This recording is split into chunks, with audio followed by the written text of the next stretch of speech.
Welcome back, this is Man Named Dan with Dune Spice Wars. Instead of playing a game today, we are going to look at the Councilors of the four factions and tell you the good, the bad, and the ugly, and who does what. Starting off with House Atreides, I would say the worst Councilor of the faction is Lady Jessica. Her ability allows you to impose any treaty upon other factions for 50 influence, and they will need 100 authority to refuse. She also starts with a non-aggression pact treaty unlocked. Now that sounds pretty good starting out, but when you realize, kind of dig deep into it, what this ability actually does and what it means, you kind of see the holes in it. So if we look over here to our benefit, other factions lose no authority from treaties with you. It costs someone one authority to make a treaty with someone. There are 3 possible treaties: knowledge, Solari, and a non-aggression pact. And since there are 3 factions playing, that's 9 authority lost if you were to make 3 with everyone. Now, the thing is, since the other factions lose no authority from treaties with you, they already have a really good incentive to not deny your treaties.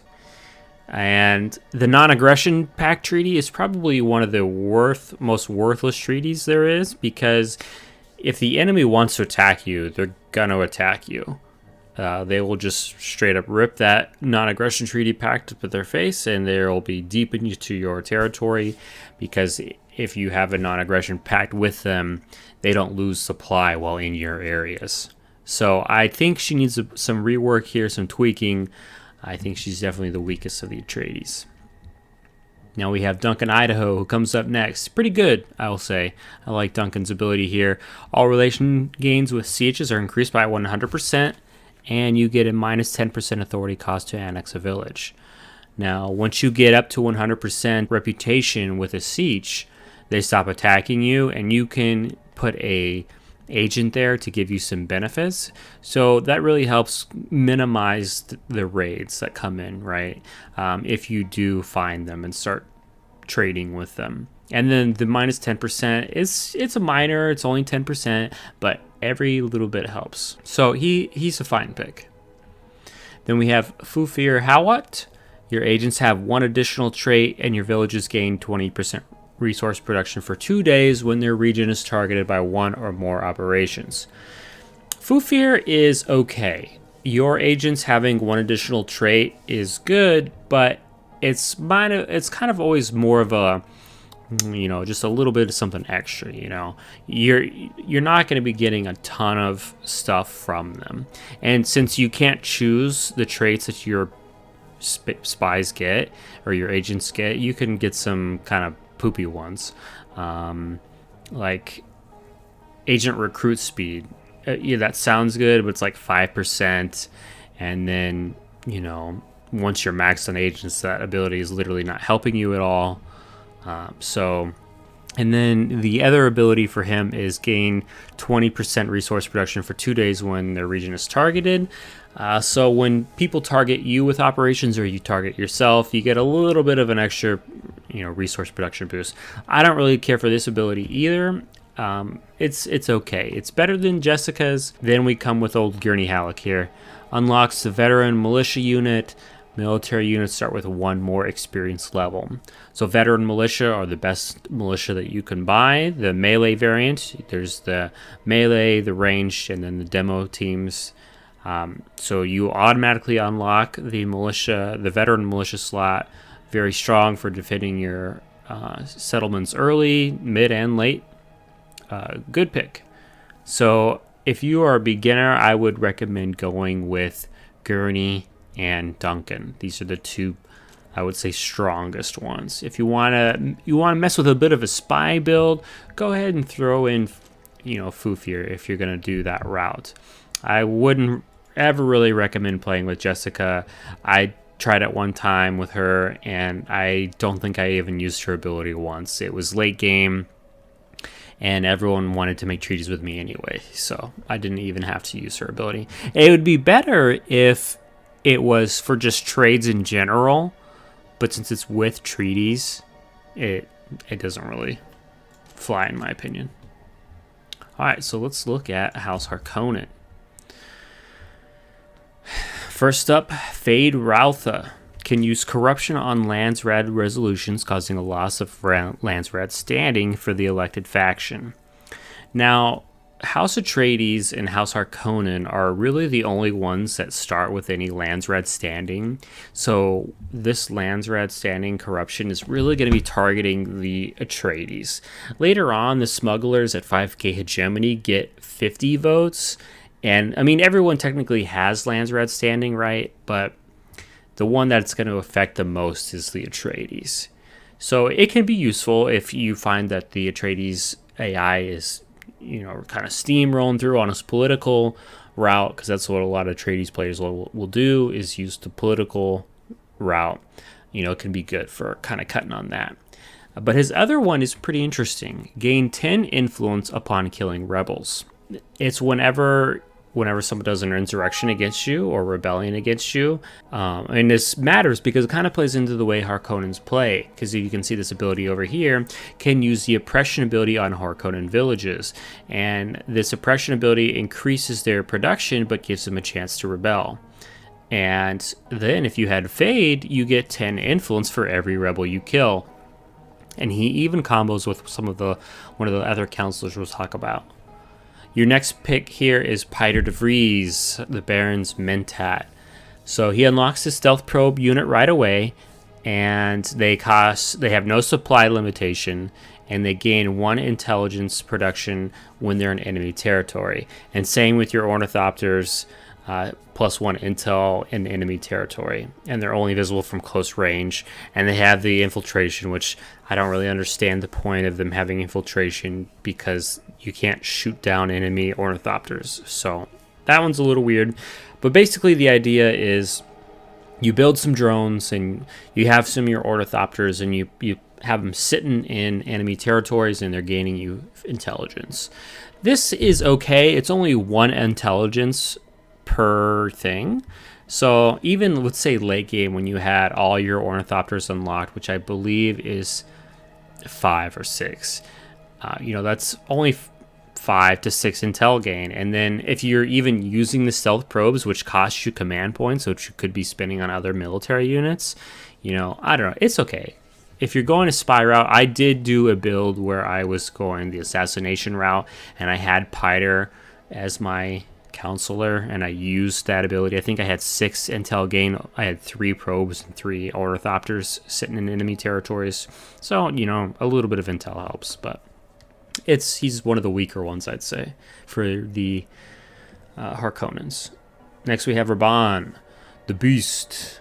Obviously a really good one here. So 1 extra militia slot. That plays into their benefit over here, plus 5 village resource production per active militia. You can get up to I think 6 slots as the Harkonnens if you have Rabon. So that's a lot of extra resource production. Plus your oppression lasts for 5 seconds longer per militia slot. So you're having these oppressions last for a long time, which gives you more resource production.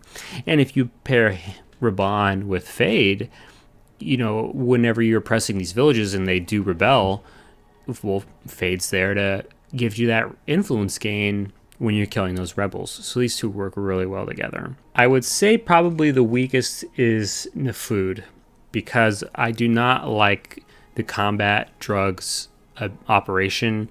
It has its uses for surviving an encounter that you normally wouldn't, or putting a rebellion down that maybe your guy won't be able to take on his own, but you use this to kind of get that last little bit out of him. I prefer to not waste my troops, so I don't have to spend the Solari to recruit them. Now, obviously, he has that 50% of all military units cost is refunded when they die, and the combat drugs mission cost is reduced by 50%. But I don't care for it. I think the strongest Harkonnen military are the troopers, the range, or the demo squad guys, and then your house guards. And you don't want those to die anyway. They don't play off dying like the Vanguard and the stealth probes do. So I would say I wouldn't go with Nefud. I think if you're a beginning player, do Rabon, do Fade, and if you want to throw in Piter for like a stealth build, probably do Piter and then Rabon. That would be my suggestion. All right, and then let's go with the Smugglers. Smugglers have pretty good Councilors here, so let's start with the first one. Probably one of the best ones for the Smugglers. Saban Tuik. Underworld headquarters produce 5 Solari per adjacent region containing an Underworld headquarters, and 0.5 influence per Underworld headquarters. So let's talk about Underworld headquarters real quick. So as you can see here, they have this little icon next to the villages that you have the Underworld headquarters. There's their village over here on the left, and here's your headquarters over here on the right. Now let's go over, so how do I make an Underworld headquarters? Well, you're going to find a territory in which you don't have one already. So like I have one in these 3 places, but I don't have one over here.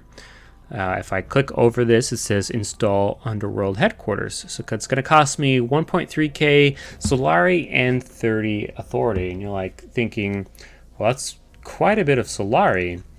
And it is, but we are the Smugglers and we make lots of money. So it is okay. Okay, so what do these Underworld headquarters do for us?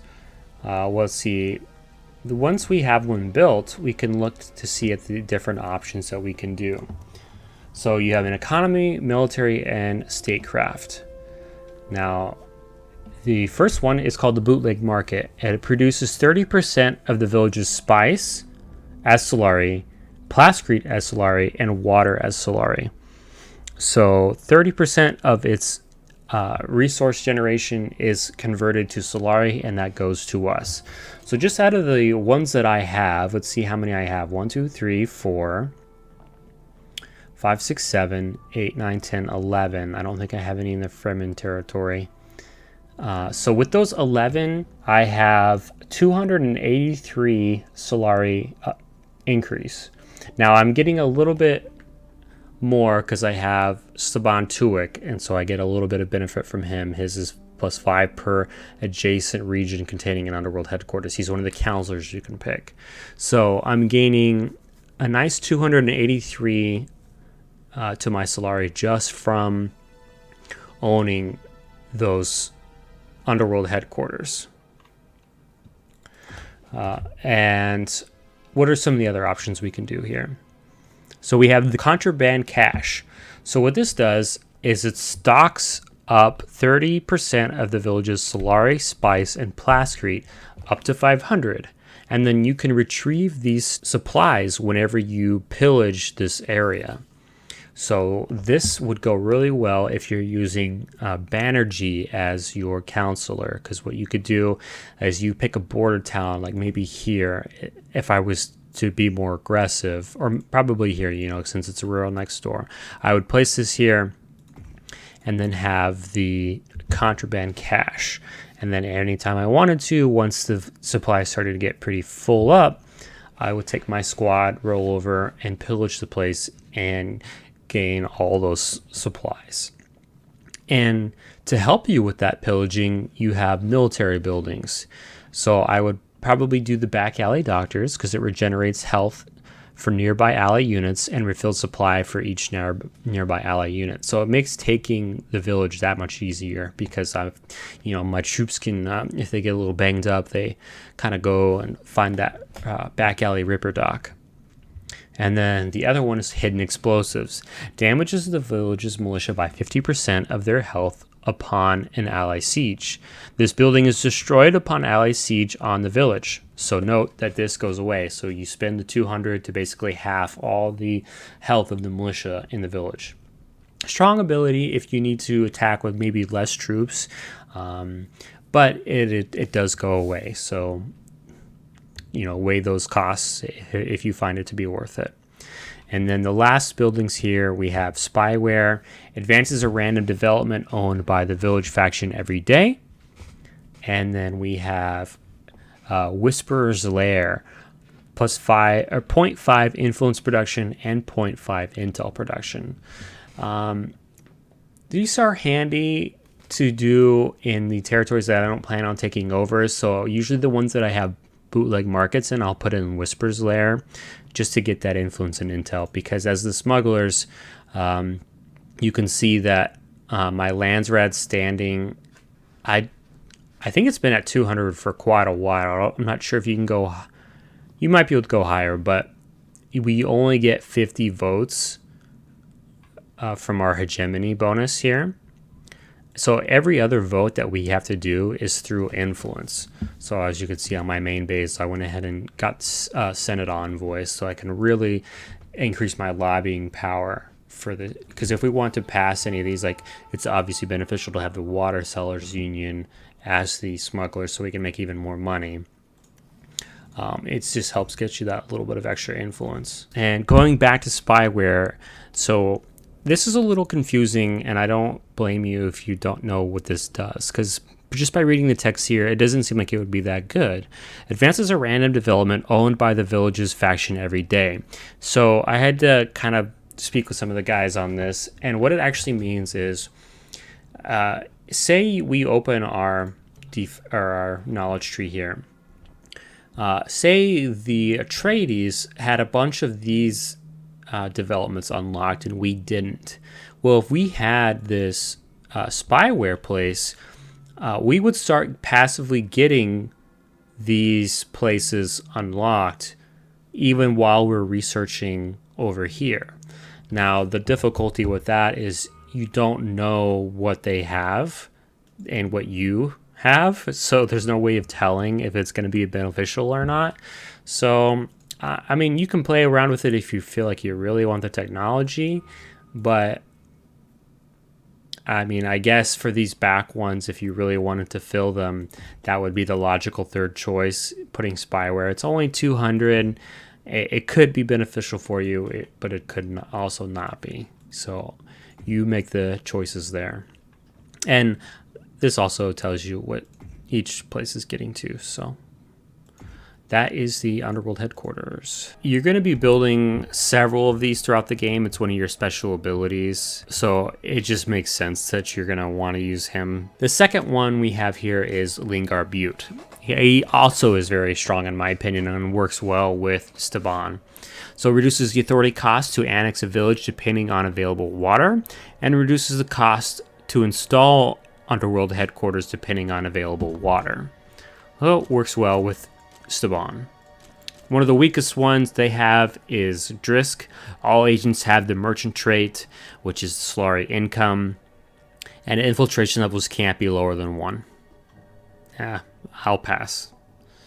And then Banerjee, gain 30% more when pillaging a village, and gain plascrete by pillaging a village. So this can tie in with Staban Tuic, because your Underworld headquarters can stockpile resources, and then when you do a raid on it, you're going to get 30% more, and you're going to gain plascrete with it as well. So these two would combo well together. But if you're a beginner smuggler player, I would recommend going with probably Staban and Lingard, or if you don't want to mess too much around with those Underworld headquarters, they're really not that complicated, but I get one more thing to keep track of. Do Lingard and then Banerjee. And then last but not least, we have the Freeman. The Freeman councilors are all kind of meh, in my opinion. So let's start with Chani. Can use Incite Rebellion on Lance Red resolutions, generating rebellions in other factions if the targeted resolution passes. So as a Freeman, you have no Lance Red standing, no votes, so your only way to pass resolutions is getting lucky for people voting for you, or if you have, a lot of influence that you've saved up and you dump it on one thing in particular. And otherwise, you're probably not going to be winning many of these votes. So what you can do is say there's one up there that you don't like. Well, you can use this Incite Rebellion on that certain resolution so that anyone who does vote for it, they're going to have some rebellions in their homes. Still not bad. And she has also a 0.5 intel production per adjacent neutral region.